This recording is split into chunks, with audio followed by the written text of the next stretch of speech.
No, no és una novel·la sobre drogues, però és un llibre en el que sí que hi ha drogues.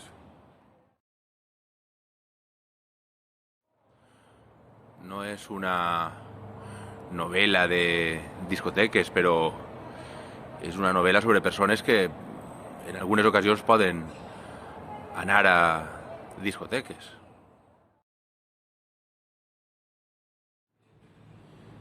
En cap cas, però el que segur que no fa és criminalitzar-lo. L'elogi de l'Speed és una novel·la.